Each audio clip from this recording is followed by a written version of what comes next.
Geek. I'm Cal, your host tonight. And joining me tonight, Kieran, what's happening with you? Not much, just looking forward to the weekend, which is only 3 days away. Yeah, and payday is looming on Friday as well. Yes, and For then a as few soon of as us. I get paid. I can see that look on Des. You're nodding. Payday awaits on Friday. I already got paid, but I know what you guys are already like. So no, I fully appreciate it. I can't help it. It's how the job works. I'm not complaining. Yeah. Saying that, I don't know whether to welcome you as a special guest anymore, Des, because you're on here so often. I don't know. Are you one of the team now or what? I don't know. I'm going to leave it up to you. You're the host, after all. This is up to you to make these decisions. Kieran, what do you say? Is he still a special guest? Is he still special? Or? I'd say this is our special pet guest / host, Des. Okay, right. I have to draw a limit there for two very, very important reasons. One, no, and two, what's my initials? Oh, yeah, you didn't think of that, did you? Yeah. Before we go there, we're going to give credit to the preferred member of the Eller family for me at the moment because of Kieran's horrific sense of humour. We shall give a big thank you to Robin, who's doing just an incredible job with the editing and post-production of these shows. They are looking fantastic. I know you've not seen them yet, Des, but believe me, if you go online, our latest shows, he is doing phenomenal work for us, and we can just thank her. I don't know how often I can thank her for doing this for us. You always thank editors because they are the people that can make or break a video. Oh, yeah. Editing. I mean, there's a reason why the phrase "let's fix it in post" exists for a reason. Yes, and I know there's so many things we've said on these casts that could have been clipped so horrifically and ended our lives and careers if it felt like it. This podcast is no exception. Let's see how far we can get. Yes. Yeah, and we're not even doing the alpha male bro podcast thing. It's just it's a nerd podcast of all things. Give us time though. I mean, we could easily shell out some protein powder or I've got that. I've got that. Well, you see, there we go. So Kieran's right off on the run there. So we can get some stuff done. You just need like Alpha Omega tattooed on your head. Sorority. And I'm good. And your copy of Jordan Peterson in the background and all that good stuff. But we haven't sold out yet because we're not yet doing the VPN promos or selling our cryptocurrencies. A long way to go before. OCAS is still legit at the moment. Yeah, how far will we go before Descoin is a thing? Oh no! Or would it be Dogcoin? No, I think Descoin has a slightly better ring to it personally, right. But yeah. I mean, you already had Doge as a Bitcoin as cryptocurrency already, and you know who that's owned by or was. Yes. I actually don't. I don't follow the whole Bitcoin thing. I haven't got a clue. Yeah. All right. Yeah, you lose brain cells worrying about it. It's fine. Yes. Anyway, and I've already lost enough of them, so and with that, we did have a topic. Shall we go to topic? Shit. Yeah. Shall we do the radical thing? The radical thing of subject. Yeah. I just need to get myself prepared for this. Hang on, let me just bring that up. It's my Nuka my Nuka Cola pin badge. Nice there we go. Yeah, well, I couldn't bring out the Pip Boy this time, so. Yeah. Oh, you're not doing the wristband this time. No, it was killing you, I think, on the last. No, one. I gotta save the wrist. I'm still recovering from the convention I did at the weekend, so I'm still extremely tired. So I need to save my poor arm. I need to keep the weight on that. Yeah. Right.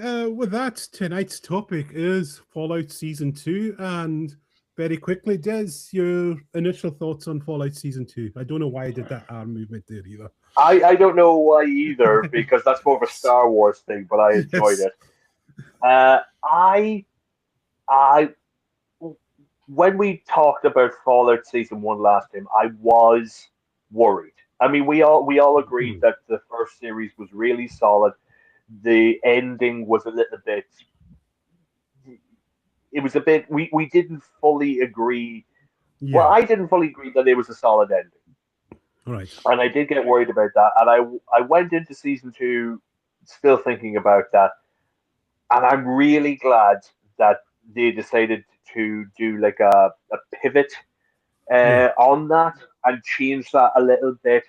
And I was really, really impressed with where they decided to take the second series and to introduce a lot of elements in there. And all in all, I think that was a solid second series for the story, for the characters.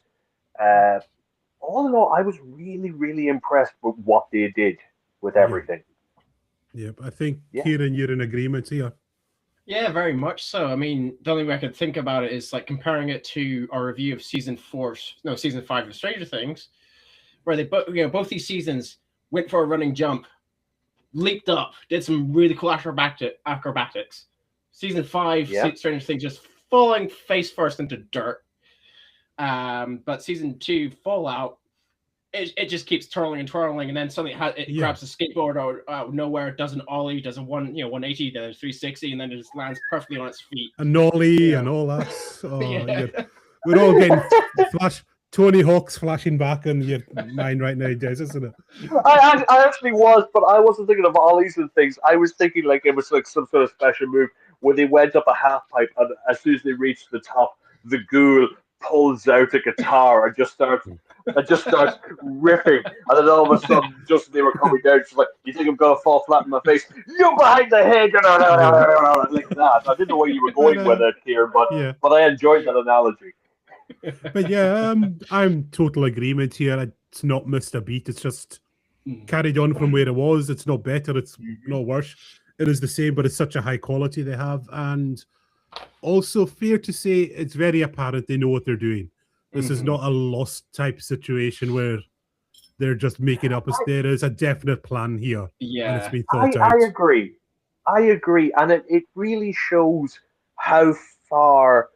Not so much how far the writing has come, but where we were going to see the characters going. Like for example, I remember thinking that at the very first episode, you see the ghoul pre-ghouled, and he has his daughter, and they're at the kids' party, and you're thinking, oh right, so the kid, so he must have gotten a divorce, and this is the weekend that he has with his child. But now you look at it more, it's just like, oh no, there was a lot more to this, because there's a lot more of a backstory to that. It was interesting. Remember in the last episode when I said, how would his wife feel about how he's behaving as the ghoul? And you said, well, she did all these awful things. And now, very interesting to see, you're realizing she's not the villain we thought she was. Yeah, I quite liked that. That was just like... That was a very... I didn't see that coming. To be a true villain outright. Because she's the one that says, we have to drop the bombs ourselves. You're like, shit. And then it does like, that pivot turn, as you said earlier. Yeah. And they become sort of reluctant, sort of, we need to stop this. Or at least give a chance for our daughter to live and whatnot. I quite liked it. It was really, and seeing Clancy Brown make a cameo as the president of the US was pretty cool. Yeah, definitely. I think just getting. I mean, they had like a lot of good characters, good character actors in there. Yeah, Clancy Brown was great as the president. It's really nice to see Macaulay Culkin in more acting roles now, and even that little arc that his character went through, that was really solid. I really enjoyed that to see that this whole Caesar thing that they were doing. Yeah. That it's just a cycle. There's no change to it because the note I mean, don't get me wrong. I did have to look up online what the Yeah. note said because it was very difficult to read. Yeah. But I think the note said something like, "It ends with me," or Yeah, it something dies for along those me. lines. It dies with me. I am Legion. I think it was something along those lines. Yeah, Okay. and I think that just destroy the note, kill the only witness that you have. I am now Mhm. Caesar. We'll just take it from there. I think it's a good arc to really lead Yeah. into the third series. Yeah, Yeah. definitely. And Macaulay Culkin was a nice surprise. I knew he was. I heard that he was on Fallout Season 2, but I didn't know Hmm. what role he played, and that was kind of neat. And I just love. I've Yeah, not. I've the only experience I've had with Fallout is largely Fallout 4. I've played not much into Fallout New Vegas, which is the main one in this season that you kind of need to know a bit of lore about, which kind of follows on with the producers, the writers knowing what they're doing, because they've researched the lore. As you can clearly see hmm from like all the flashbacks and jumping back about what causes everything. So you have like the resource wars in between America and China. yeah. And well, as a result, they have a wee bit of a fallout. Um, Was that a pun? Did you do a pun, Kieran? Are you throwing puns He's out there? he's Are warming up. you? This Yeah. is Are, just are the thinnest wedge of the iceberg with Kieran, believe me. would you go so far to say, Callum, that Kieran is dropping puns? Yes. Because yeah, yeah. they dropped Nice. nukes, and everybody knows a good pun. You have to explain it. Everybody knows that. So yeah, Yes. You just got to use the P bomb sometimes. what Pratt? Because you are. No, Oh, roast war going I, down. do- I do. I'm sorry, Kieran. I have no idea where that came from. I'm so sorry. This is Sorry, Oh, I don't know. Threats. I didn't know where that came from. I am so sorry. Oh dear. Right, right. Are you looking to talk about specific things, Cam, or are we just gonna No, we go? Derail. we derail and the tangents Yeah. ahoy. It's the No, Outcast way. You got to know it by now. It's like, because the thing I wanted to mention with yourself here is that you said there that you played Fallout 4, you Mhm. didn't play Fallout New Vegas, and it was up to the writers for that. Uh, Mhm. I agree with you, but I also never played Fallout New Vegas, Yeah. and I kind of got the feeling I that there was a lot more there if you wanted to explore it, but I kind Yeah. of thought they told enough there Oh, to absolutely. satisfy what you needed. Because sometimes, not all the time, but there are some times where they would layer in things yeah. Mhm. that doesn't, unless you played the game, you Mhm. don't really have I mean, an it idea of was what's going on. they put in enough that for anyone who hasn't played the game, you get the gist of it. You don't Yeah. need to you understand everything that's going on. Yeah. And every character they've introduced is relative to the game, but Hmm. if you don't aware of Yeah. it, you're aware of what's It's happening. You know the context. it's that Yeah. fine line when you do an adaptation of a beloved thing. It's like just Mhm. getting enough for the casual fans that they can engage and they don't have to go Yeah. Mhm. play every single game to death, and enough for the hardcore fans that they're saying, "Yep, this is our game on the screen." Because It's kind of got the balance just perfect at the moment. I agree with you because there's certain things that are out there now where I'm saying most of the things that are owned by Disney now. I'm Mhm. Yeah, talking about Marvel and Star Wars. It kind of feels like you need to keep on top of everything in yeah, order to get other things. And I kind of don't like that because it doesn't feel like entertainment. It feels like homework. yeah, It Mhm. kind of Yeah, feels, yeah. yeah, yeah. It kind of feels yeah, like you have to check a list, right? In order to yeah. appreciate this, you have to watch Loki, and then you have to watch Yeah. Mhm. It's Daredevil, and then you've got to get these Yeah. things. And with the Fallout, I know it's only one show, but I appreciate that they have put enough in there. It's like, well, this is the story of what's happening in New Vegas, and you have and you have the house, and you have these elements. But it tells the story there. But if you want to know more, we have the video game where you could go and explore these things. And I kind of prefer it like that, where it gives you the option to do it. But if you don't have the time for a 300+ hour game, you don't need it. Yeah. It's an interesting question just on that. Like, are any of us still watching Marvel these days? I think all of us have stopped. Yeah. I think it's the whole thing with Marvel. Excuse me. They did Marvel, basically. Marvel, that's what they did. Marvel should have. Well, they wouldn't have stopped. Let's face facts. Disney is a money-making thing. I mean, they did a great thing with Endgame, where they kind of tied everything up, and everything was set and sorted, and they could have just stopped it there. But they're trying to do this new thing, and no, I don't have the time. I don't have the time nor the inclination to go towards it. And I know people are saying great things about Wonder Man. I know they are. I don't have the time for it anymore. Yeah, I think it was like bizarrely at the last Ocon, and I was backstage with Rick, and we were talking about that, and he was saying, I think it was X-Men, and he said there was a new run of X-Men. And he said, I just wanted to read that. I heard good things, and I might have the comic wrong, Rick, if you're listening, but. And then he just said, "Oh, I had to get this and that," and eventually I just had to give up. So how can I? Yeah, I'm not going to get 7 subscriptions just to follow this one main story, which is what it turns into. And I understand the appeal of this broad universe where they all bump into each other, but at times it just bogs things. I mean, it's like Andor with Star Wars, its own standalone. You don't need to watch anything else, just Rogue One maybe. But this is what the strength of Fallout is. It's its own thing. Yeah. I mean, Andor is a great thing because Rogue One came out first, and you could watch that. And if you wanted, then you could watch Andor.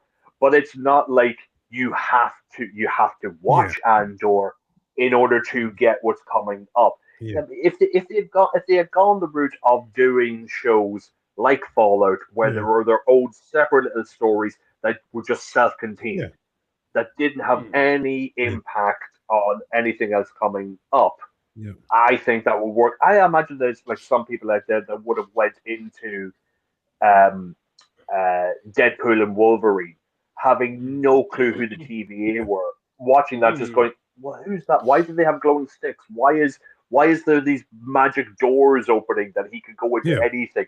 If you hadn't watched Loki, you'd be super confused by that. Yeah. You know? But like we were saying with Fallout, it is self-contained. They did it the right way, where it's like they present this story of these characters from this vault, but this is Vault 33, and we saw Vault 4. Well, surely there must be all these other vaults. I wonder what they're up to. Well, you can do that. You could get the game, and you could go and see these other vaults, which I think is the better way of doing it. And speaking of the vaults, the fact that the vault full of which is Norm's vault again, the one with the managers.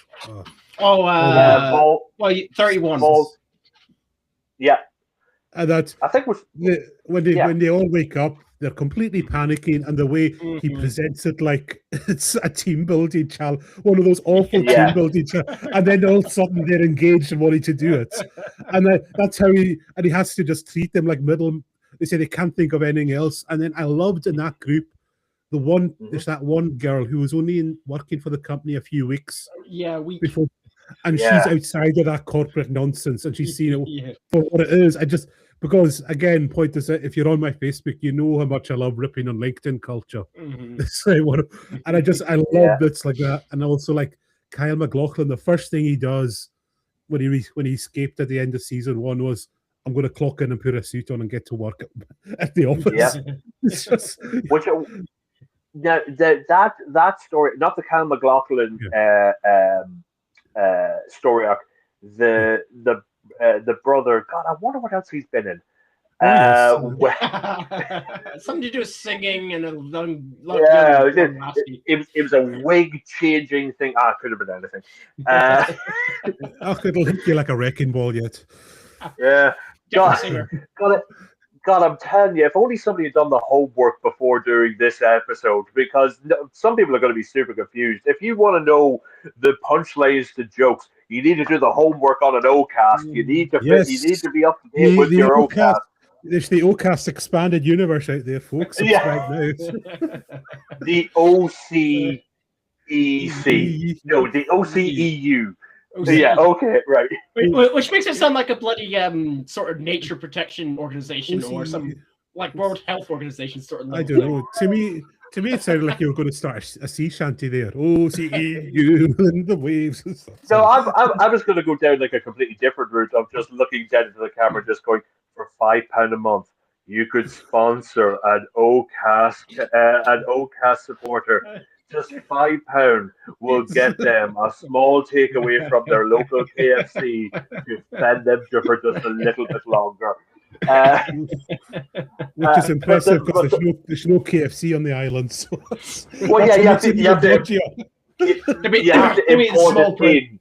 Yes. Yeah, you have to import it in. So it's like a $5, but with the handling fee for just cheap to get it onto the plane to get it anyway.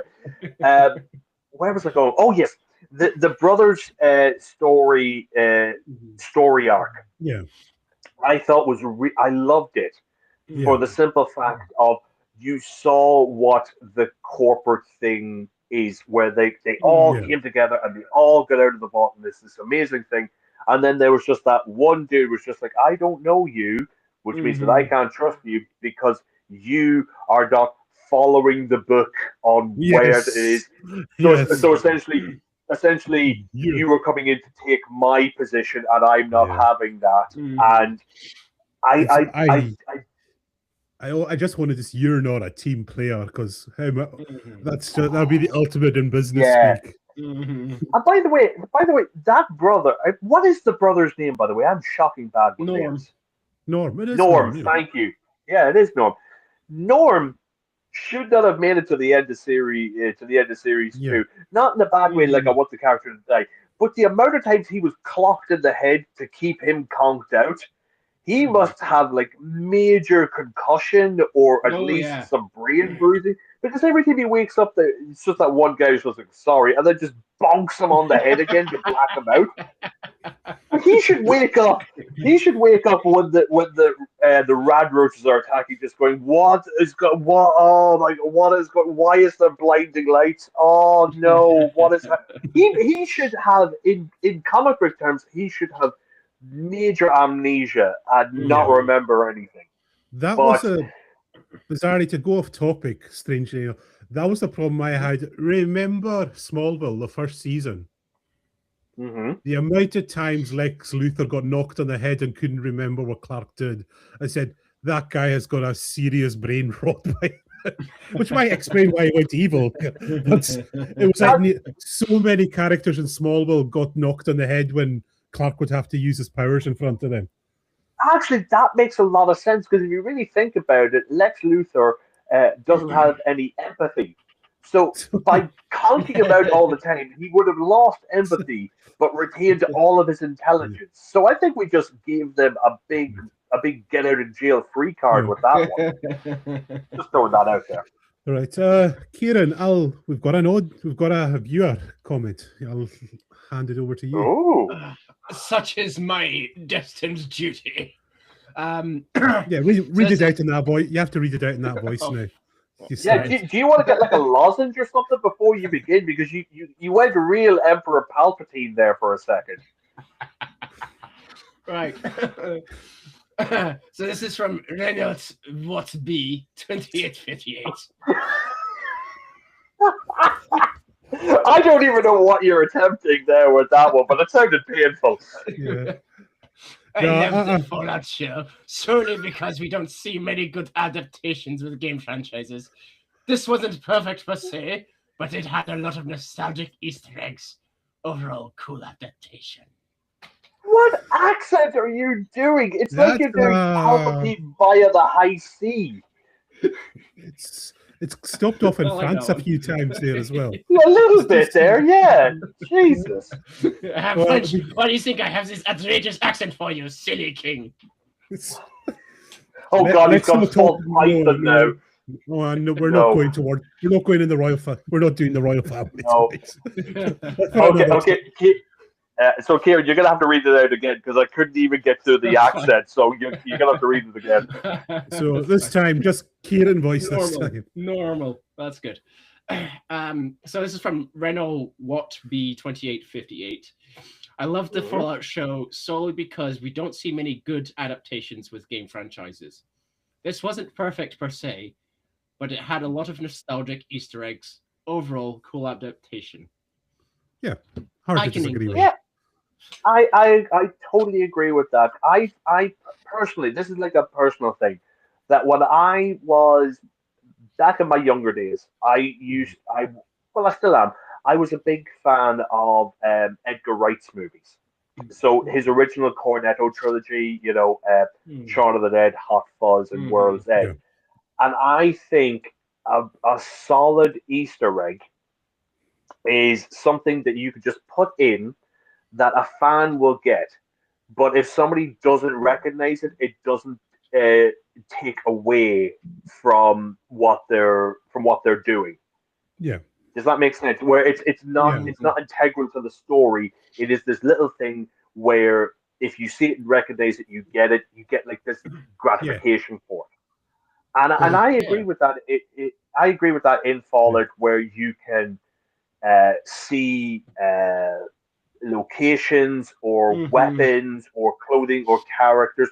Like, for example, at the end of the last episode, you see, I don't even know the character's name, but it's the character that I believe that you play in Fallout New Vegas. I think he's called the Courier or something. Yeah. Oh yeah, the Courier. He's got the gas mask on. He's got the brown duster jacket, the helmet, and everything. Which is basically the NCR outfit. Yeah. Now I got that was from Fallout New Vegas. I recognized that character because I remember seeing him on the cover. I get that. And the theme starts to play. But then the New California Republic appears, and as an audience member, I felt right. He's a member of the New California Republic. But for fans of the game, they'll be like, "Oh my God, that's the Courier! I played as that character in it." That's what for me. That's what a solid Easter egg does. It gives you what you want, but doesn't take away from the overall story. And I personally get that. Yeah. Even seeing things like in the first series, you had the Radaway, and you knew that you were explained, this is Radaway, this will take away the radiation. That appears a lot throughout the game, but you're, as an audience, you're like, this is Radaway, this is what it does. Ta-da! That's all that you need. I think one of my favorite Easter eggs, I mean, there's many to choose from, but the first one that comes to mind was from the first season, where you have the basically the critical shots sort of mode. You don't really see it in the mode, but you can start feeling when the ghoul just starts blasting heads. Yeah. Where you just know that if this was in the game, he'd be using bats in order to target the specific body part. Which are, even little things like Hank calling his daughter Sugar Bomb. Yes, that's the name of the cereal. But if you know that, that's a great Easter egg. If you don't, that's just a father's pet name for his daughter, which again works both ways, and I love stuff like that. Yeah. I gotta say, and also just Hank the Ghoul, he's stealing the show every time. He's on an either version as well. You say Hank the Ghoul? I thought that's what he said as well. All right. It's just the Ghoul. Did you just combine characters? Yeah. He's in either timeline, it's just his story is so compelling, and it's just the strength of a good show that he's not overpowering the rest. Everyone else is so good, like all the other storylines are. And a lot of other shows, it would have probably overpowered because he's so bloody good all the time. This is just casting just so perfect, the guy. I think one thing I love about the Ghoul, Cooper Howard. Yeah, Cooper Thank Howard. you. Yep. That's it. Sorry, I'm terrible with names as well. As you, It's as you okay. probably It's said. okay. Yeah. I mean, Hank the Ghoul could be a good comic, but that's beside the point. No. The cool thing about What we actually got a glimpse of there? This is Callum's fan fiction, where Hank and the Ghoul get together, and so they become they become like a detective agency. So they become Hank the Ghoul, and they go out and solve mysteries within the wasteland. You wherever your brain was going, Kieran, that's in you. That's on you, not me. I want that on record. That sounds like a gold idea, to be honest. Rule 34: if it exists on the internet, we're not. No, please. You keep steering us there, Kieran. Jesus. No, we're not going down that route. We're not. But the thing, I'm going to try and bring this back on track. And the thing I agree with the Ghoul is it is a great arc for him. And I agree with you, Callum. He's not overpowered, especially in the mid-season where you kind of see a little bit of the Ghoul where he is very ruthless with trying to get to his family, where the witch doctor or the snake oil salesman who gets converted, and how weird is it to see him with a shirt and tie and everything, and he appears, and then he takes like not even a minute to just be like, all right, if she's safe, that I get my family, and he's just boom. There's like no hesitation, and I'm really glad to see Lucy just take him out, and he spends part of that series, part of that episode, through the pole, fighting to not become feral, and I loved that, because I didn't see that coming. I honestly didn't. That was pretty cool. I mean, you're on the edge of your seat thinking, oh shit, is he gonna go feral? Is he gonna go feral? And he's just like pushing through it, and he's like, you see him on the edge, and you see him like gradually pull his way up to the edge, and then he has that feral ghoul burst and just boom, slides all the way back down. Yeah. Now the interesting what that connects to next is the super mutants. I had not known I'd seen a super mutant in any of the series up until that point. So as soon as I saw this large figure come across, myself and my wife were watching. I'm like, super mutant. Just so that I imagine we're going to see maybe more of them in the next season. Oh come on! If you're going to introduce a super mutant, who do you cast to play a super mutant? Come on, Kieran. Big Show. It was Ron Perlman, man. Come on. It was Ron Perlman, because Ron Perlman has the acting chops and the voice to pull off a super mutant. Yeah. I mean, he's been playing monsters for ages. I think in terms of monster acting, he's on par with the actor from Discovery. He also played the eyeless man in Pan's Labyrinth. Doug Jones. Yes, Doug Jones. I want to see if you would get that one. Ron Perlman and Doug Jones. I mean, they've worked together, for God's sake, so they know what they're doing. But to see the super again, that's another thing where I am familiar with super mutants, but I don't know a lot about them. Yeah. But we got that, and I think if I remember right, at the same time as we were learning about super mutants, that's when we were also introduced to the FEV. Oh, was it? Thank you. Yes, I was looking for Forced evolution virus. Yeah. Yes. Because we haven't fully been told what the forced evolutionary virus is yet, but that's another thing that could lead into the next series. I mean, I know what it is, but I haven't a clue. I have no clue. So basically, like I said, the only game I played fully was no spoilers. So. No spoilers. No. It's a happy drug. Basically, I would almost rather hear one of your jokes than you give a spoiler right now, Kieran. That's how anti-spoiler I am. I mean, I know that's an extreme des, isn't it? I can absolutely do that if you want. Yeah, I mean, I No, could you're use good. it as a segue. Would you like it as a segue? I have to see where he's going to go with this. Yeah, go ahead. Go ahead. So, all the kids in that you see in Fallout Season 2, how did they get educated? Is this the beginning of it? They went to Ghoul. I told you, Tez. I told you this. This is what he does. It's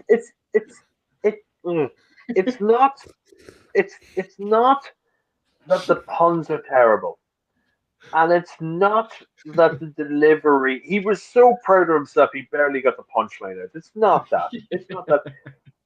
It's how smug he is.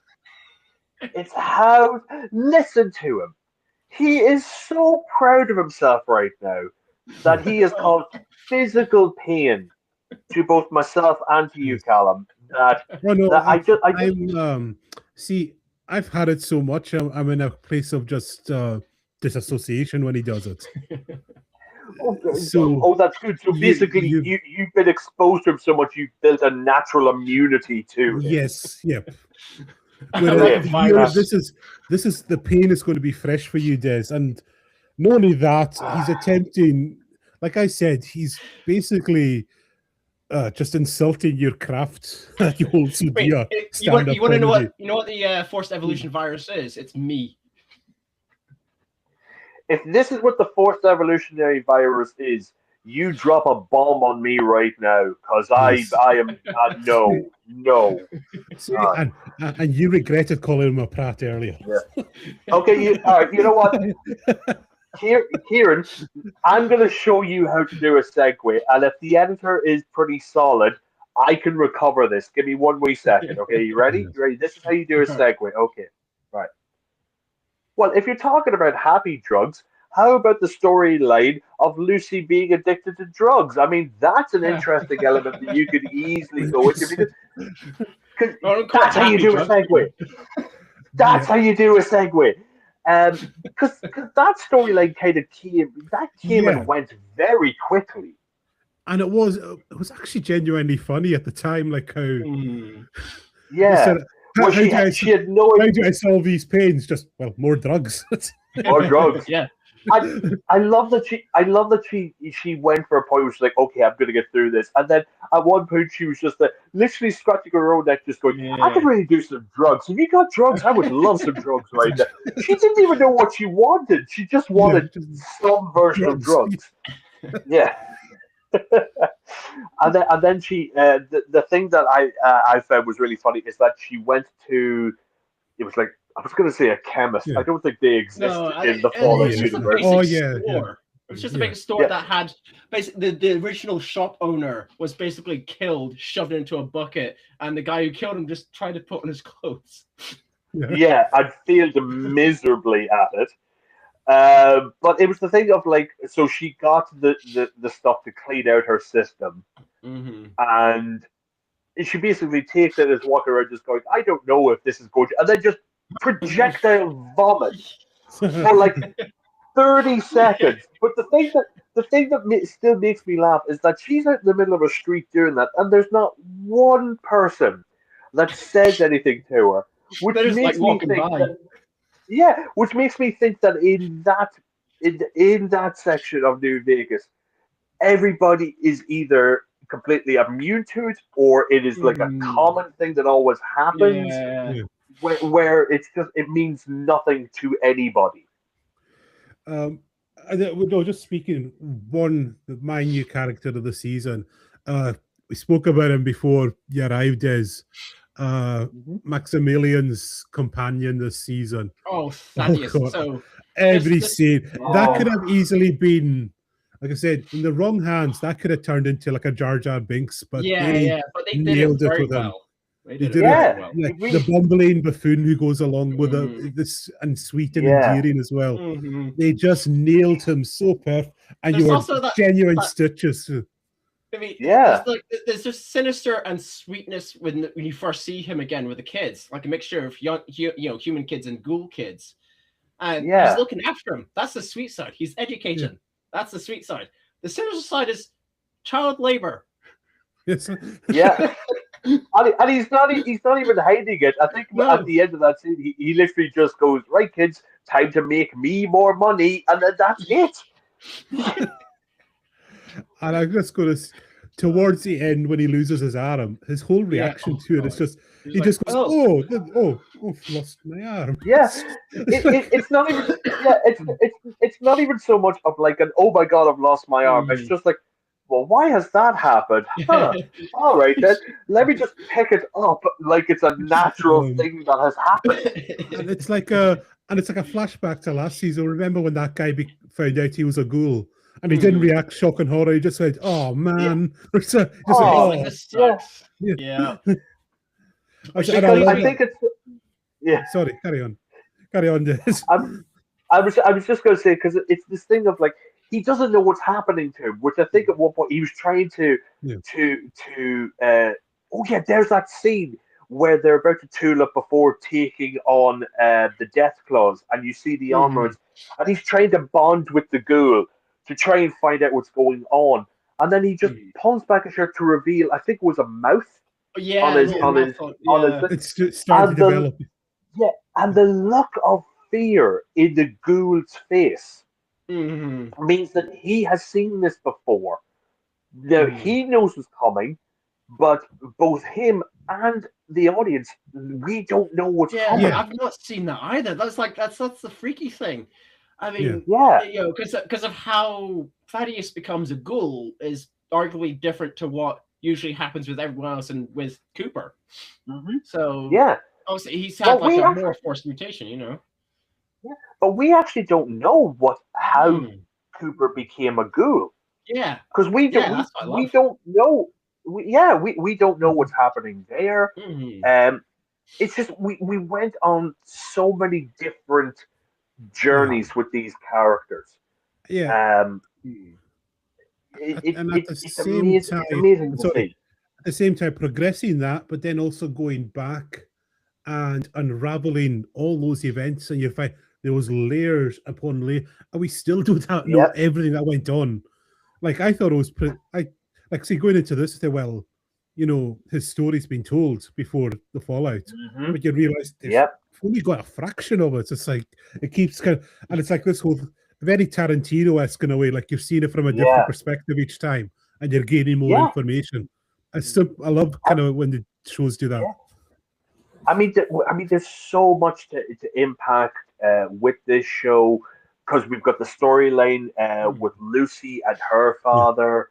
We've got the ghouls story, which could lead off in so many different directions. We've got basically Max's. He basically took we thought he destroyed that section of the Brotherhood of Steel, but we saw at the end of the post credits that that's not the case.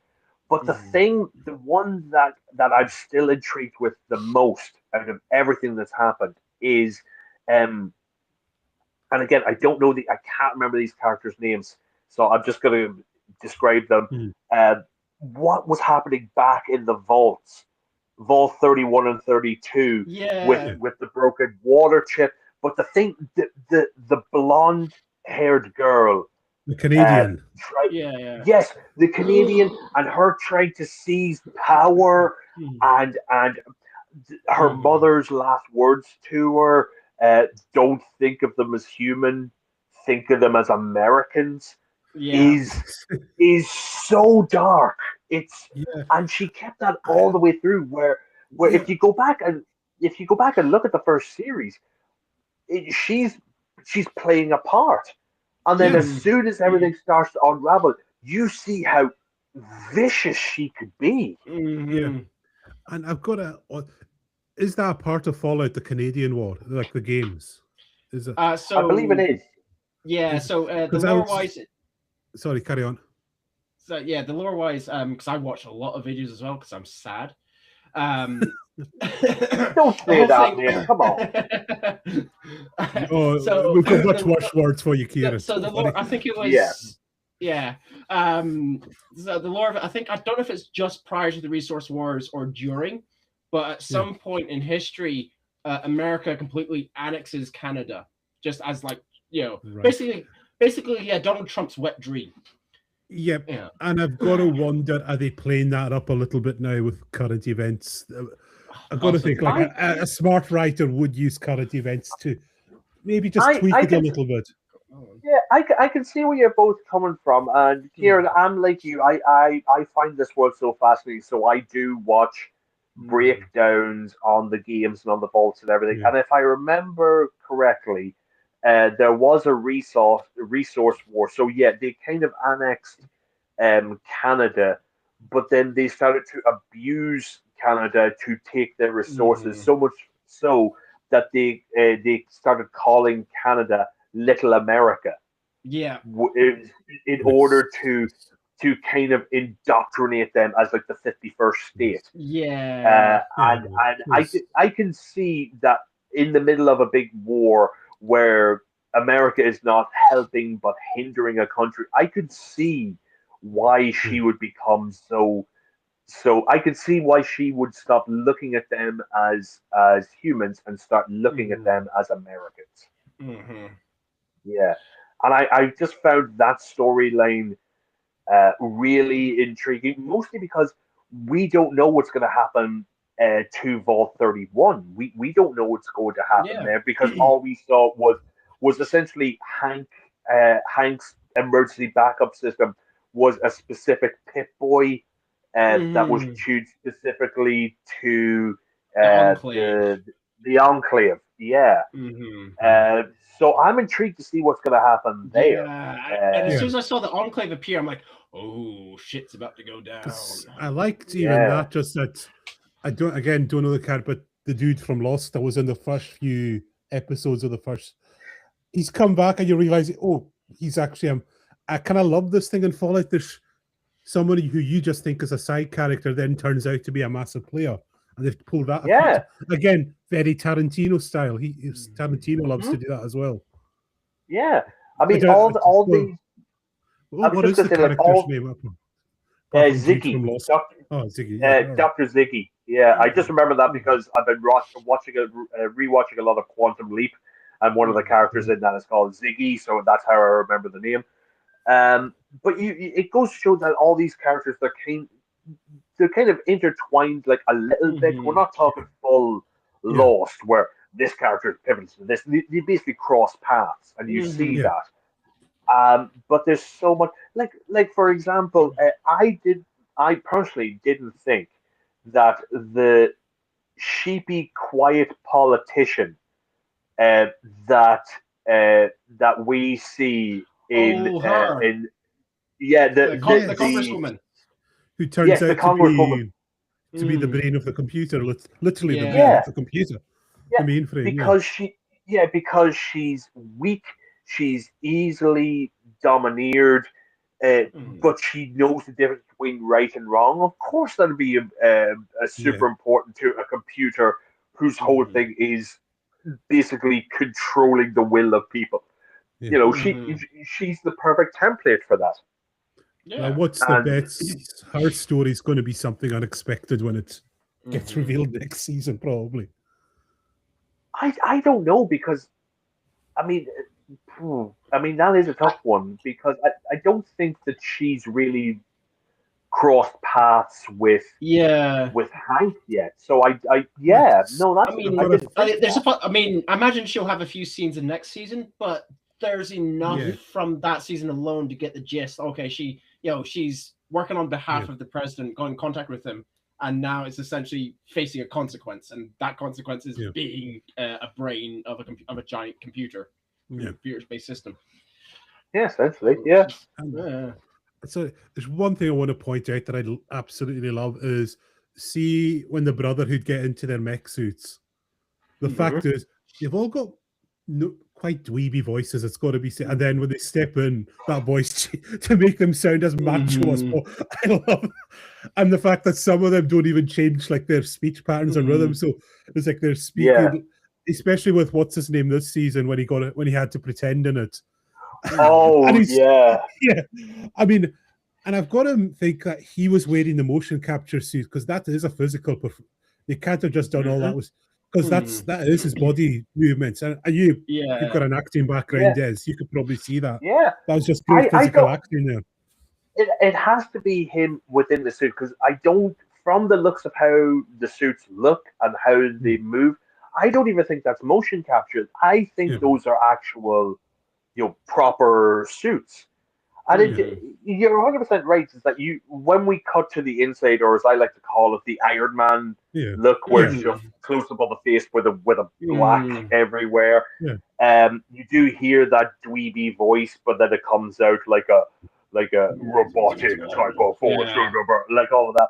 But the thing that even now, just talking about that, which makes it so weird, is that when we see, is it Maximus? That's his name, Maximus. Yes. When we see Maximus return, and he's walking through this the big warehouse that they have with all the weaponry and everything, and he's walking cool, calm, and collected, and then you see two. And this, I apologize. I apologize that I have to swear on this, but you can bleep me. Two feckin' idiots in armor suits playing with grenades like they're balls. Live grenades. Yeah. Oh yeah, we're in armor, so we're going to be fine. Nobody else is. You friggin' idiots. They're live grenades. And he has to tell them off like they're children. That's because they are. They're essentially children. They don't know what they're doing. Well, it's been shown they're basically just teenage boys, really, that have been given it's like almost, I view it as like, it's almost like if you've watched these videos of like teenagers playing COD live and how they behave. That's exactly what the brother is, really. Yeah, they're children who've been given massive amounts of power, and they don't know what to do with it. So they just think that they're invulnerable without thinking of anybody else around them. And it's so. I mean, Maximus even gets that as well when he gets the power hammer. Before they discover the children, because he gets that hammer and he's just like, go have fun with it, and he's loving swinging this thing, but he doesn't realize how much damage he could cause with that. All right, Kieran, do you want to read out the comment? It's been sitting on screen for so. You don't have to do a voice. There's no voice. Des, do you want to choose? Des, you nominate his voice. What voice does he do it in? Just to see. It has to be the interior squeaky, annoying voice. We're not going for booming and bombastic. I want to hear what your squeaky voice inside the armor would be. Fucking hell. Yeah. Jesus, I need to think. Is that even possible? Yeah, it is. Just imagine you're the teenager, the teenage character from The Simpsons, where everything is like this. I'm so sorry. I've got it because my voice is started. I'm building phlegm here. Yeah. So just do that voice. Yeah. This series takes place after the events of Fallout 4. Where do you think the Institute will fit into the storyline?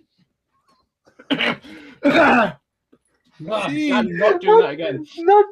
That sounded painful. It's like every dog in your local area is just going to go crazy now. Oh, dear. Would you like me to read that again? Yes, please. Yeah, if you wouldn't mind. Right. If this series takes place after the events of Fallout 4, where do you think the Institute will fit into the storyline? I sort of know the answer. I have an answer for this. Is it spoilery? No, because it was alright. The Fallout TV series from the first season was already revealed to be a couple of decades, maybe less. It does take place after Fallout 4. Now the Institute is an interesting one, because they're very high tech. They're like the most advanced faction that have tech. Now, from my just the limited experience of what happens in Fallout Season 2, and the fact that the Commonwealth chapter of the Brotherhood of Steel enter in, kind of implies that the survivor has taken the Brotherhood of Steel route in Fallout 4. I mean, it's still up in the air, But I would wager, because regardless of which ending you have taken, with the exception of the Institute ending, the Institute itself is destroyed.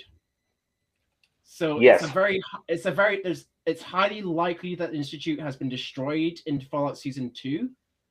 They may not even come into it, but if they somehow manage to introduce them, they definitely do it. They will definitely find a way to do it in a very clever fashion.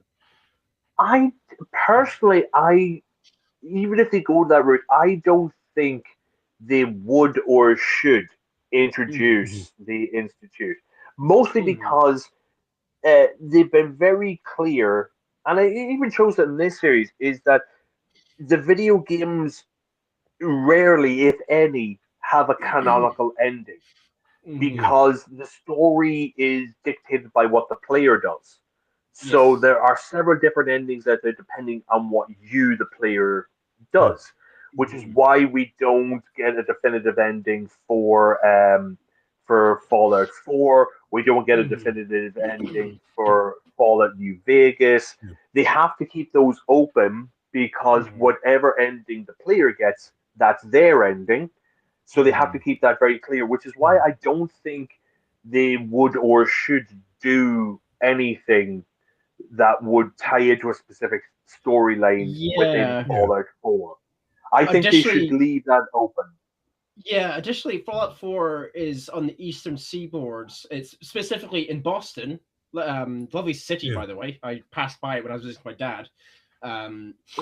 But yeah, and with except the only faction in Fallout 4 that expands, well, actually two factions that expands the countryside are Brotherhood of Steel and the Enclave. The Minutemen and Institutes should not be in the live action season at all because they don't take place. They don't have any effect on the Western Seaboard at all. They're their own separate things. The reason why we have the NCR, the Legion, and the Khans, even though the Khans briefly got a cameo, is because they're all set in the Western Seaboard in Colorado, is it? Yeah. Oh, California. I think you're right with that. Yeah. So not only does each game take place in different locations, they have their own separate things that happens to them. If you get like a mention of something, again, that'd be a great big Easter egg. If you hear somebody talking about, if you get somebody talking about the Minutemen or about the Institute, that's a great little Easter egg. Or you just there's like one stray synth. That's all you need. You know exactly what synth is if you play the game. And even then, taken out of context, if you haven't played the game, a synth is just this interesting thing, Yeah, I mean, it'd be different if, like, Nick Valentine showed up. Oh yeah, definitely. That would be very different because he's specific to Fallout 4, but he wouldn't make sense to just appear in a completely different location within the United States. It's a whole thing. So me personally, I don't. If they do mention anything from Fallout 4, it should just be a passing remark. It shouldn't be integral to the storyline. That's a personal thing for me. Be like maybe I think a clever way for them to do it is like based off of rumors. Someone has heard something that has happened on the Eastern Seaboard, and then that's it. Just have it as like a rumor thing, but keep these specific stories self-contained. Yeah, that's what I would say. Otherwise, you end up with the Marvel Cinematic Universe, and we don't want that now. We don't need any more of that. You can just have little self-contained stories. This is about a group of people in in California. Set in California about the ghoul and about this lady from these particular sets of vaults and about this particular person from the Brotherhood of Steel. You don't need to add in everything else. I think that's too much. Be far too much. And talking about Brotherhood of Steel, when we're introduced to Paladin Harkness, he was a cool character, and then you kind of like you see how the different chapters interact, and then you see Harkness build a relationship and a bond with Maximus, and they go out, they have fun, they play with the rocket hammer, which was fucking cool. Then they encounter the kids, and my first thought was, oh yeah, they're fucking xenophobes. Yeah. Yeah. You tend to forget that when somebody's walking around in power armor. It's like, hey, you're a lot of fun. We're swinging this rocket hammer. Oh, that's right. You're an arsehole and I shouldn't follow you. I forgot that for a second. Yeah. I just got caught up with the fun. I forgot that you want to smaller people that don't look like you. Okay. Yeah. Because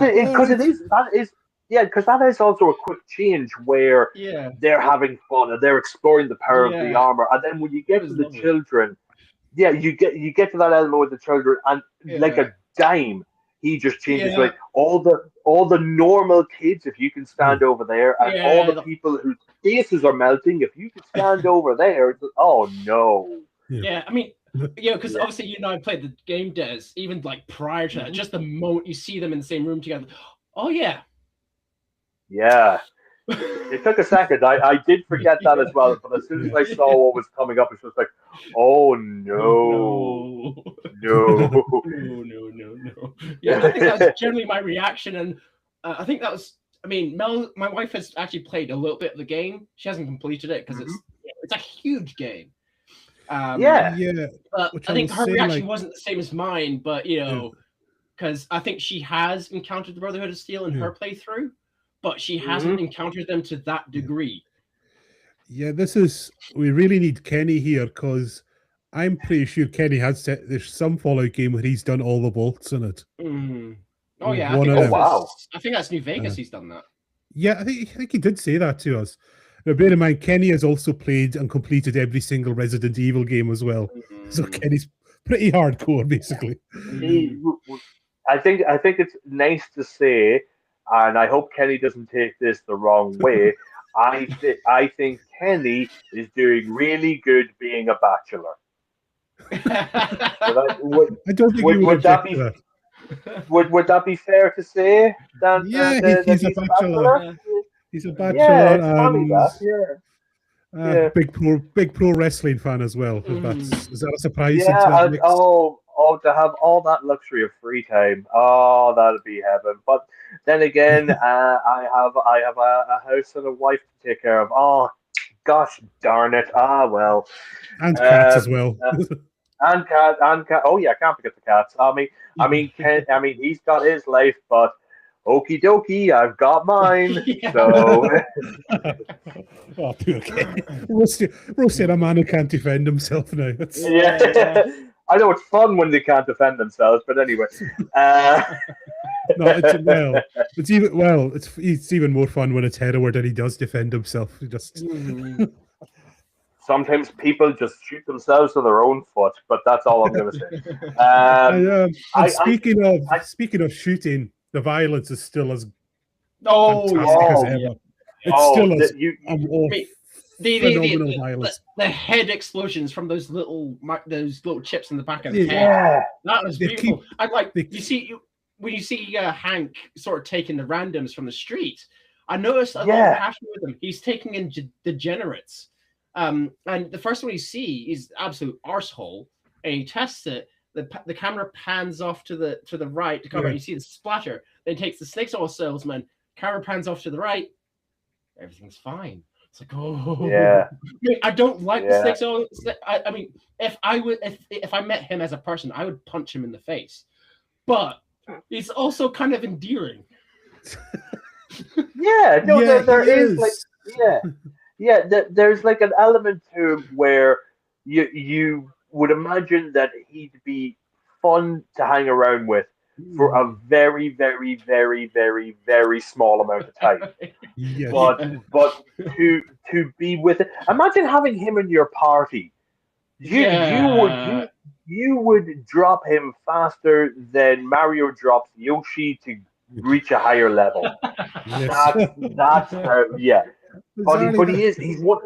I think it's the casting of that where you just have really good casting where you know that this guy's an arsehole, but at the same time you're like, oh, he's an all right arsehole. Yeah, he's an okay arsehole. Interesting enough, that's Gosha's favorite character from this season was him. Makes sense. I was going to say it did help me find him a lot more endearing when they were doing the promo and he had his own talk show talking to the actors. Have you seen them? No, I don't I think haven't. I have actually. No. Yeah, they're small. They're like 4 or 5 minute little videos on YouTube where he's that actor is the snake oil salesman, but he has his own dilapidated TV talk show set, and they have the actors on, not playing the characters, but just as themselves, and he's asking them all these random questions that has nothing to do with anything, and you can't help but find them even more endearing because there's a slight element of Between Two Ferns with Zach Galifianakis, where it's like he's taking the mick, but you're kind of in the in on the joke as well. See, I've just got this is a general question. It's going to sound weird, Des, but you've done that. Why does it tend to be like also the people who play the most evil, scummy people on screen tend to be the loveliest people in real life? Because they just seem to do it very well. Yeah, it's mostly because, funny enough, I'm not dropping things or anything here, but I literally did a panel at the weekend, Capital Sci-Fi Con, and we did have a couple of actors on there who. We had a couple of voice actors. We had some actors there, and they always say that they have more fun playing villains because they started their careers playing heroes, and they said that after a while you get a bit bored of it. So they decided that the nice people they are, they don't get a chance to portray arseholes. So it gives them a chance to flex a muscle that they don't often get. So when you see like Kyle MacLachlan, I haven't heard a negative thing about that actor said, but he can his portrayal where he can swap instantly from loving doting father to businessman with one goal in mind, which is just controlling the population in the drop of a hat it's a very impressive role that you need a good actor to be able to do. And definitely. You get the guy from Twin Peaks, you've got something sorted there. Yeah. So I'm always thinking like the most famous example is James Marsters, who is meant to be the loveliest human being on the face of the planet, but as Spike, he was just phenomenal. Yeah, because he's got like the jawline and the accent. He could be a hero if he wants to, but you have more fun playing against type. You don't often get that chance. So I mean, me personally, I don't. Yeah, I don't get it because I like being a nice person. But I suppose if an opportunity came up where I could be, slightly vicious and evil, I'd have fun with it. I don't know, but I think that's the main thing. It's like you have fun with it. It allows people to kind of like let out their inner demons and just experiment with how they might sound, how they might act, and how to portray this creature. That's what it is. It can range from human being with evil machinations to just creature, absolute creature, regardless if they are human or not. But you could also. But you can also play into type where you could be evil, but still come across as a nice person. Yes. Because that gives you a great juxtaposition. Yeah, you can have a great juxtaposition of what I'm doing is super evil and twisted, but I'm doing it from where I think I'm being a nice person, and that adds a real sort of twisted version of that. I was watching a couple of videos of like different versions of evil and betrayal. One of them I quite like. I mean, you have your manipulators and your puppeteers, but you have quiet evil, which is like, and they used Palpatine as an example because he's the one that even though he's not physically powerful, he's the one that kind of eggs you on and gives you an easy option and makes things just look and seem easier. I love those guys. Villains are brilliant. Essentially he's that devil on your shoulder. That's all that voice is. It's like, you can do this. You know, he gives you the power, but more importantly, he gives you the permission to do it. Is strong with you. And again, like Ian McDermott has never heard anyone been to a convention and said a bad word. He's meant to be the loveliest, kindest, sweetest, most gentle, and yet he plays the most evil man in the whole universe. I think there's a very famous interview where he's like, they said, George Lucas has an offer for you, and he's go, what is it? He said, you get to play the evil ruler of the universe. He goes, that's nice. I think I'll do that. Make sure you put in my rider that I can have a cup of tea once in a while. Yes. If I'm you just go picturing online, like Palpatine just swinging around with a cup of tea.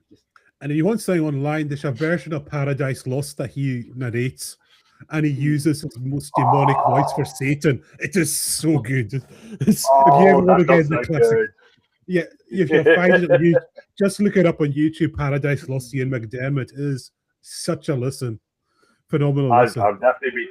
Well, we know what I'm going to be doing after this. I can recommend you good things. It's not just Cool Cat and all that. See, I can be cultural. I can be sophisticated. We almost made it an hour before you brought up Cool Cats, you son of a bitch. All right. Well, he does save the kids. So. Yeah, that's a good thing, I guess. It's like, he may have burned down an orphanage and did a few unsightly things, but, the kids are safe. Yes. Yeah. For the greater good. All right. The greater good. Anyway, so I think final thoughts on season 2. I've got no complaints, and I'm happy where we're going. I fucking loved it, and the idea of like the sinisterness of the controlling chips. I had like two thoughts in my mind. It's like, oh my god, this is evil. This is like really evil, but at the same time, we could use this. But at the same time, the people who used on the chips, they weren't doing scummy, awful things. And you could see that conflict with Lucy. She was saying, they're better people for it, but it's not their choice to be better. Like I said, there's something fundamental. Yeah. There's a conflict there. Yeah. I like that. Essentially, you're making these people decent people, but you're not giving them free will to do that. You're manipulating, you're controlling them. Yeah. So I can see where Hank is coming from, but I can also see where Lucy is coming from. And I personally, I don't think there's a right or wrong answer to that because what Hank is doing is taking away free will, but he is doing it for lack of a better term, the better good. And I'm not sure about that. The better good. Yeah. It's definitely kind of echoes of Clockwork Orange with that for me. Yeah. Before we wrap it up, I do want to check something with the both of you, because this is something that's kind of been in my head for a while. Is so the arc with the ghoul is that he's looking for his wife and daughter, and I think that's a good arc. And he gets Christ. We didn't even talk about Robert House. Yes. Yeah, what a brilliant character. And I knew that when the casting was revealed, I knew that the first person they had that we saw in that bunker at the end of season 1, I knew that was going to be protective proxy. Because somebody as powerful as Robert House, he wouldn't put himself out there like that. He'd always be in the shadows pulling strings. And you even see that. That was beautifully done. Oh, I thought so as well. You have his introduction of him in the bar watching himself on screen. I loved that. And the introduction of the chips in the back where he doesn't care about anything. So I think even the casting, I thought Robert House was a great antagonist. And so we get introduced to Robert House. Sorry, go ahead, Kieran. Yeah, because when you first see like the proxy, the public Robert House from the first season as well, and he's got that mustache.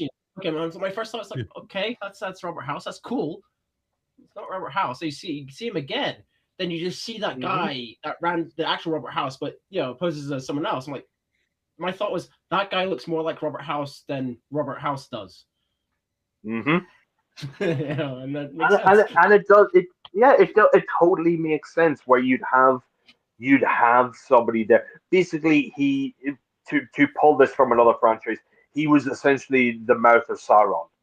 Yes. He was the figurehead, the puppet, if you were. And so I love what they did with Robert House. I love his connection with the ghoul, where they get reintroduced, where Robert House is the big computer, the ghoul is there after delivering the cold fusion, and so you get it where he's being brought down, and Robert House is in the little pit boy. The thing that I wanted, the thing I wanted to ask is that when they get down to the vault, sorry, not the vault, to the cryo chambers, and they open them up and they're empty, and we see a postcard where I think it said it was something like Colorado was a good idea. Yeah. Now my initial thought is that they survived the blast and they moved out to Colorado, and they lived their days out there where they were safe. I instantly didn't think that they were in a cryo chamber in Colorado. Yeah. What's your opinions on that? What did you guys think? I quite like that. I would sort of like them to have survived in cryo chambers. Maybe they emerged from the cryo chambers after the bombs fell and they managed to survive and they're in Colorado. But either way, whichever way it goes, be they actually managed to live out their lives prior to the bombs or after, as long as the ghoul or Cooper Howard gets that closure, that's the main thing. We see. I think it's more likely. Yeah, I see. I kind of felt that until the last shot of the ghoul, where he's leaving Lucy and Maximus behind, and he's going off into the sunset. Now, part of me was like, is that the end of his storyline, or is he now going to try and go to Colorado, and is that going to be his storyline for the third series, where we follow the ghoul, leave the rest of the party behind to go and find his family's cryo chamber? What do you guys think on that? Well, that's his whole goal, is to find his family. Yeah, so I think I don't think anything's getting in the way of that, as we've seen. So I don't think they could change that. He and Lucy basically teamed up because their interests aligned. Hank knew what has happened to Cooper Howard's family, and so the ghoul's goal was his family, and Lucy's goal was her dad. So their goals and interests aligned. And now, with Hank in the way he is, Lucy's found her dad, and they're about to face the Legion, and the ghoul is he's more likely going to be going on a separate way, because unless they find a way to make kind of force, I guess, Lucy to team up with the ghoul again, but I don't think that should happen. But I think no reason. It seems to be their stories will align somehow in the third season. Yeah, that's good. Oh, what I meant with that question is that, do you think that the ghoul is going to try and find their final resting place to make sure that they did live a good life, or do you think he's going to go up to find another Vault Tech building to see if they're in cryosleep? That's what I meant to ask. I think it could go either way. Either way. Either way is a good resolution in a way, because because there's still the mystery of when the first scene of this show is Hank. So I keep calling him Hank Cooper with his daughter, and we're just saying they were together when the bombs fell. I keep thinking about what happened there between then and her and the daughter being allegedly in the tube. There's and that's a question everyone's asking. Additionally, by that point, Cooper Howard had given up acting. He became an outcast by that point. He was a fallen actor. He was doing kids parties at that point. Because I think what I got at the end of the second stage is that I think he was arrested, because I think the storyline that they're going to go down is that they're going to claim that he is a red to kind of as a communist to try and destroy everything about him. So in order for his family to survive, he essentially has to sacrifice his name, essentially. Yeah. So I think that the reason he was doing those parties is because essentially he was blacklisted from Hollywood. Yeah, and I think that that's the only thing that he has, and he's there with his daughter because the persona is that that he got a divorce from his wife, but secretly they are still working together to protect their daughter. That's what I'm taking from that. But yeah, but as we saw at the end of the first series, we don't know where this is going to go. I mean, we thought that the wife was the enemy at the end of the first series, but now we know they literally could take this in any direction now, and that's one of those brilliant, fascinating things that we don't know where this is going to go. It's not predictable. Yeah. Which is like, oh my god, that's a lovely thing, because everything else is largely predictable. Like MCU are fucking terrible for it. Star Wars is terrible for it. And then Amazon Prime bringing out Fallout TV series, it's like it's a breath of fresh air. It's like, oh my god, I can't predict this. Yeah, because they're not following the template of the video game. They are telling a separate story within the video game. It's like you can't tell, for another video game example, when I went in to watch the first series of The Last of Us, I knew what the ending was going to be. I knew they couldn't change that ending. But with this one, they're telling a different story in the same universe. Not even fans of the video games know where this is going to go. The advantage they have is Fallout's a role-playing game, whereas The Last of Us is a lot more linear. So you can't you're basically with Fallout, they've actually just been given, here's a book, it's basically here's a sandbox. And they go, okay, we can do something in there. Whereas Last of Us, so you can only really follow this path. That's it. They could, but they were able to expand in certain areas, like the Bill episode. They were able to expand on that. I mean, obviously off topic here, but just that little tidbit of Last of Us live action. I actually kind of like the small changes they made in the live action preparing for the game. They expanded on it. It's brilliant. And Fallout has a lot of opportunities to do that. Exactly. Yeah, Fallout has like you said, Cam. It's a sandbox. They've been given all the toys. Essentially, what they've been done is like you have this world, and you have these characters and these elements. If you just don't touch Vault 101, and if you don't touch on this character from New Vegas, tell your story. And I think that's the best way to do it. Yeah. Right. So all in all, to answer you, Callum, I think it's a solid. The second series is solid. I love what they're doing with the characters and with the stories, and I am really hyped to see what they do with the third series. Oh, definitely. It is. If you listen to both these conversations, it's so interesting. The bulk has been us talking about story and character, not that much. And although the effects and all that are great, and it's like say you can have all the effects and all, but if the story and characters aren't there, it's a waste of time. We say this so often. Totally. Yeah, you could throw all the effects, the costume, the music, and everything, but if you don't care what the characters do, if you're not invested in these characters, then there's no. It's the reason why I gave up on Game of Thrones. I made it to the 5th stage of Game of Thrones. I couldn't remember a character name. I didn't care about their motivations, and so I just stopped watching. But with this, I care about Lucy. I care about Maxwell. I want to see what happens with the girl. I want to see what happens next to them, and that is the reason why I keep coming back. Right. Definitely. I don't think you're in disagreement, Kieran, are you?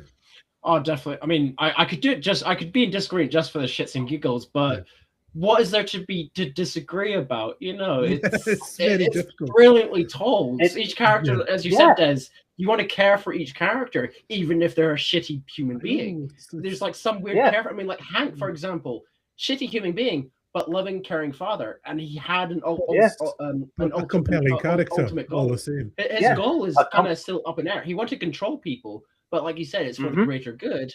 And you know, he thought about his daughter first and foremost. But then you think about the Enclave connections and the way, and if you played the games, you know, 1, 2, 3, 4, New Vegas or whatever, you know who the Enclave are. And you know, when you see some of the actors that are turned up in this, you might remember this famously. What's his name? Edward James Olmos. When he got that script for Battlestar Galactica, you hear about he threw it in the bin, and his wife got it and read it. And said, "I think you should read this."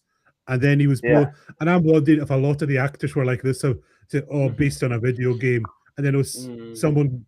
Oh, hold on a second. This is actually something good here, because they've gotten incredible actors into this. I would like to imagine that at least one of the actors, and I'm going to say Walton Goggins, probably got that script. I'd read it. It was just like Fallout, and I'm not sure. And then he went on to Google and searched Fallout, and then started looking at the story and the elements, and just like there's a lot more to this. This is not like Mario, where it's like super simple. There's a lot to this. For me, I'm guessing Kyle MacLachlan probably had the biggest misgivings about doing a video game series. Possibly, he's a very accomplished actor. I could see him. Maybe someone said, you should maybe look into this Fallout thing. It could be something for you. Yeah, that's true. That's true. And that's one of the things that we didn't bring up is because we mentioned Kyle MacLachlan, and again, brilliant actor. The last thing that he does before pressing that button is that he turns to his daughter and just says, "I love you, sugar bomb." Presses the button, and essentially, for lack of a better term, he activates sleeper agents, but he also destroys himself. He doesn't recognize her, and she starts to walk away, and she turns back to see him. And I didn't see Hank McLean there. I just saw a scared, lost old man that didn't know where to go or what to do or anything like that. He just looked, in that one scene, he just looked so weak and lost. And again, I really felt for him at that point. And again, that's acting, like how he positioned his body and all, and that shows you how good Kyle is. Like just a simple few seconds, he can pull that off. He's in the same costume essentially, and it's just slight changes in his posture and that, and it conveys everything. And it just showed like he essentially powered down.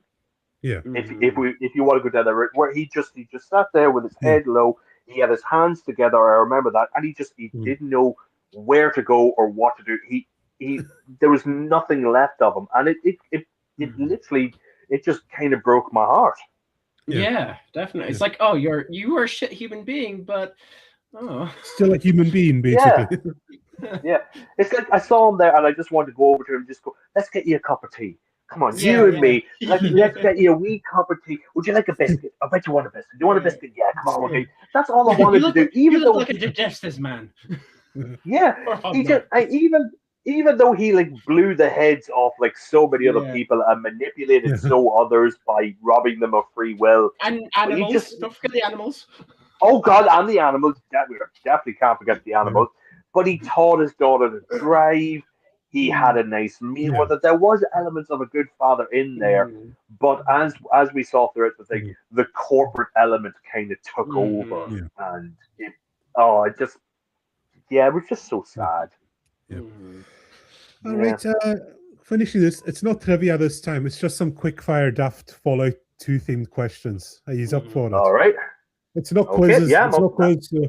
So, would you rather survive a week in New Vegas with no caps, or a week in the Mojave with no weapons? New Vegas with no caps. I would have said the same thing. You may not have any caps, but as we all know, you could make them. You could hire children to get them for you. I mean, if your luck and charisma is pretty high, you could blag your way into some caps. Yes. So I would definitely go New Vegas. Okay. Yeah. Right. You wake up tomorrow as the ghoul. What's the first thing you're doing? Moisturizing. Not even blowing your nose. I don't know how that works. Yeah, no, Yeah, not even that. It's just like, oh god, just I'm getting the Dry Nivea out. today. I'm moisturizing. Yeah, little flaky. Yeah. Uh, So, I don't- What were you going to say, Kieran? I was gonna say, well, I'm Walter Goggins, so I think it'd be. I'm stuck between just going full, because he's going like full Western gunslinger vibe. Just go along with that vibe, or just roll into a pool of radioactive water. Yeah. Oh, interesting. All right. Well, I'm sticking with Right, moisturizing. Okay. Brotherhood of Steel Armor or fully stocked Vault-Tec survival kit? Ooh. Ooh. So is this power armor? What type? Because Brotherhood of Steel, they use the T65.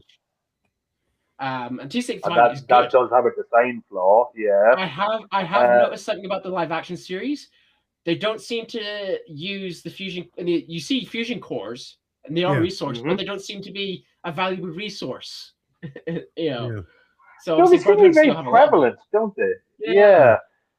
That's a fair point. I mean, just for playing Fallout 4, I know how useful power armor can be. Yes. But once the fusion core is gone, it's you're not going to have useless. 99 of them on your pocket either. Exactly. So me personally, I'm going to go with the Vault-Tec survival kit. Right. Yeah, I think I'd have to default to that. As much as I love the Brotherhood of Steel, survivability is better. All right. Yeah. You have to go on a long hike tomorrow. Who's your travel companion, Maximus or the Ghoul? Dog meat. I was going to say Lucy. Why is Lucy not getting a throw in there? Right. Think of the conversations you could have. Think of Okie all the dokie. things you could edge. Exactly. That optimism alone. Oh, what, we're going to go all the way over there. It's 1,000,000 miles away and we may not survive. Okie dokie. You want that optimism. So, me personally. There will be the challenge of trying to get her to swear as well. That'll be Yeah. Think of it. Yeah, think of it this way, right? Maximus, as a character, he is. I couldn't see myself spending a lot of time with him. No offense to him. Yeah. Yeah, and the Ghoul, one, I couldn't trust him, and two, you're getting no conversation off him. All he's going to be doing is talk about how shitty the world is and how everything's going to hell. So all right, depression. Yeah. So me personally, I would choose Lucy or Dogmeat. Yeah. I would agree with you there, Kieran. Lucy or Dogmeat. Yeah. Yeah. Okay. So Vault-Tec offer you a vault tomorrow. What's your single ridiculous rule? Ooh. Single ridiculous rule. So basically, any vault. No any vault. They've just given you a vault, and you've got one ridiculous rule that you can enforce. Oh right, I see. Right, so basically, myself and Kieran, we're basically the overseer. So we get to dictate the weird. The weird rule. The experiment. I think mine would be sort of chaos aligned. So maybe 1 day a week. Maybe not quite purge level, but sort of like at least 1 day a week or 1 day a month. Everyone's just allowed to do anything. Just see what 1 day a month. Everyone just commit anything chaotic, and then rest of the month is just orderly. So every single day of the month, barring 1 day, is order, and then that 1 day comes along, utter chaos. Just see what happens. It's like Norm's brain, I guess. Interesting.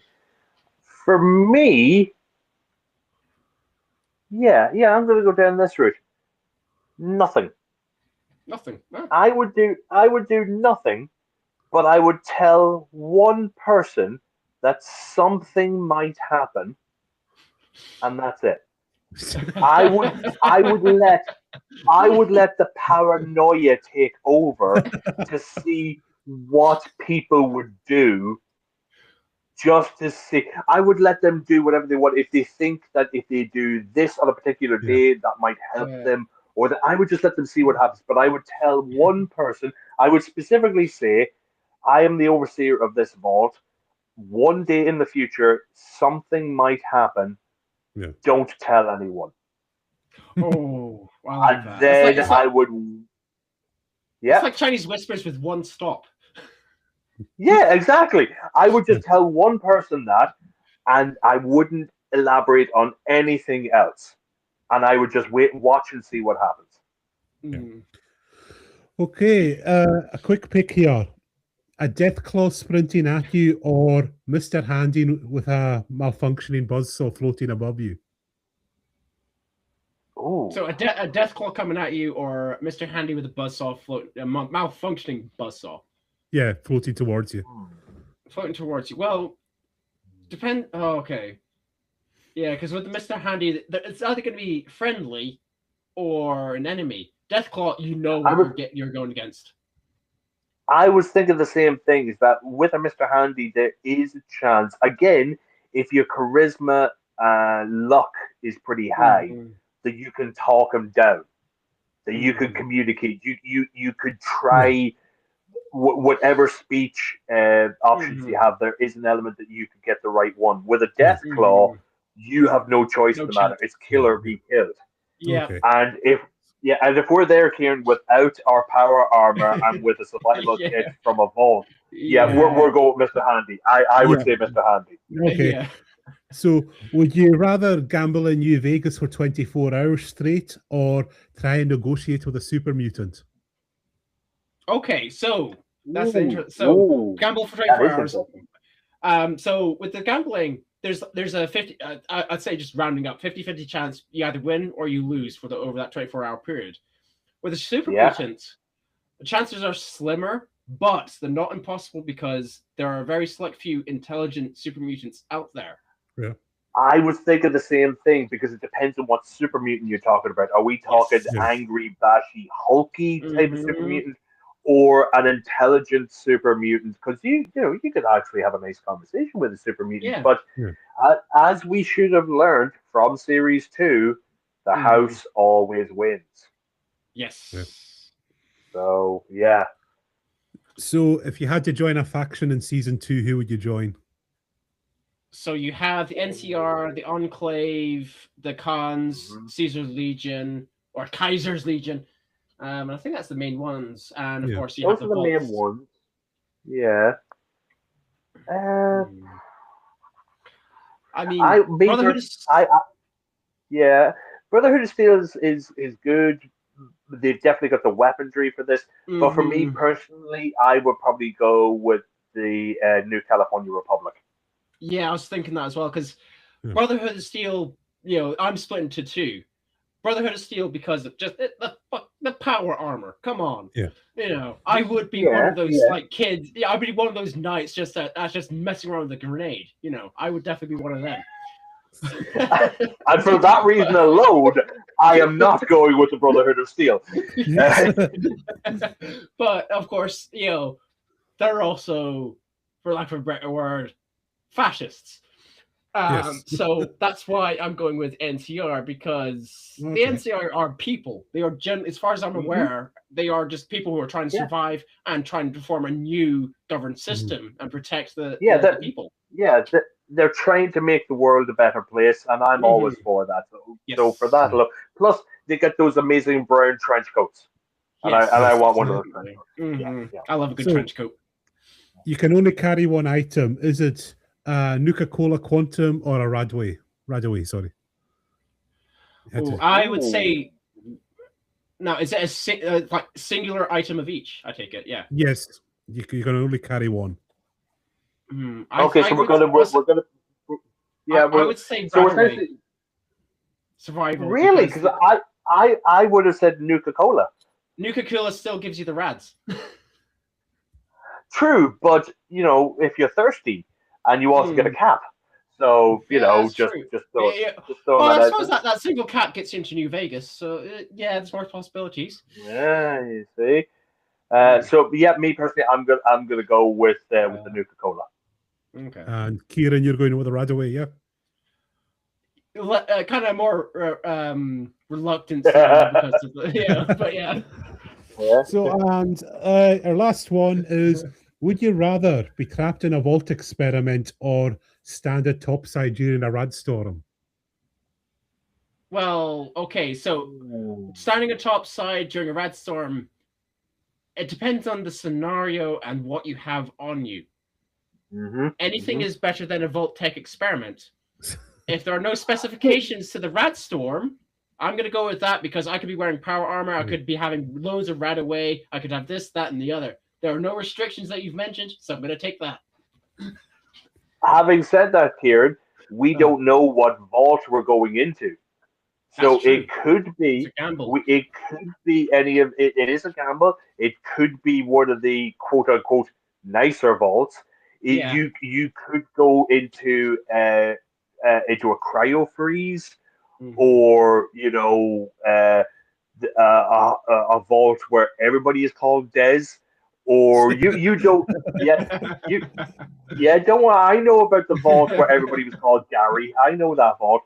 We don't know what vault is going in, what vault you're going into. And me personally, I would take shelter and food over anything else. So me personally, I would go into a vault. I'd take a chance. My likelihood of survival is low.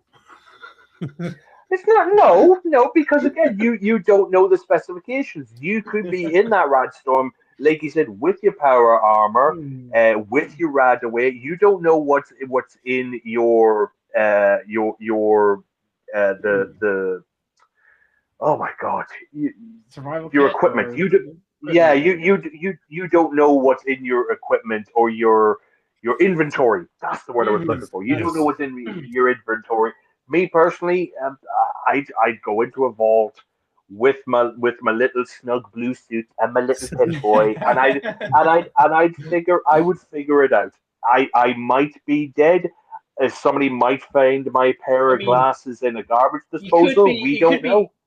You could be in that vault where you're the only guy, or you're one of 100 guys, and there's only one woman. Those are actual vaults.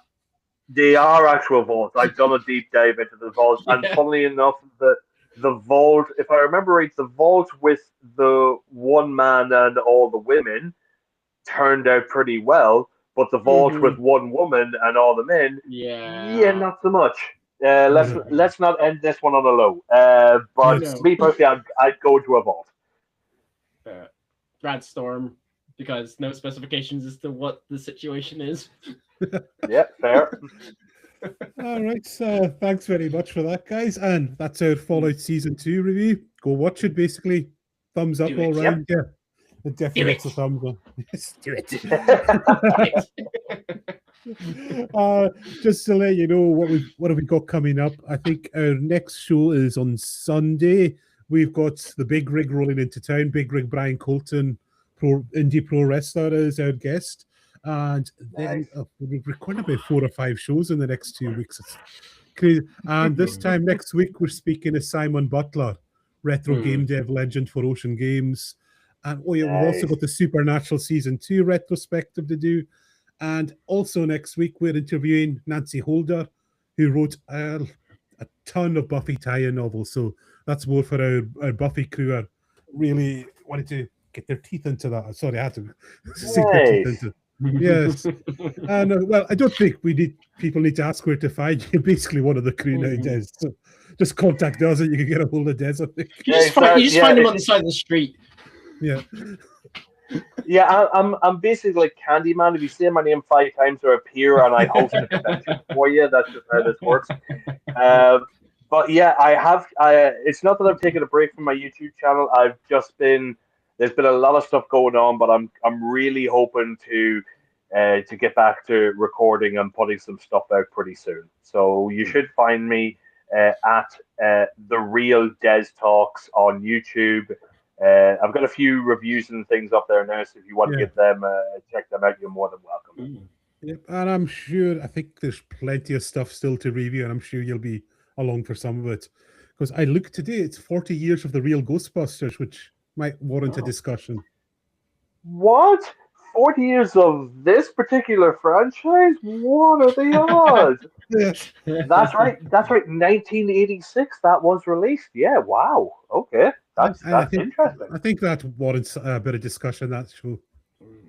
Oh, well, I'm sure I can find some time in my busy schedule to talk about Yes. more things Ghostbusters. I'm sure I can. Right. Thanks so much, Des. It's a pleasure as always. And Kieran, cheers for coming along. And like, subscribe, thumbs up. Again, big thanks to Rob for all her editing work. Much appreciated. And we'll be seeing you all very soon. Good night. Yep. Thanks very much, folks. Bye for now. And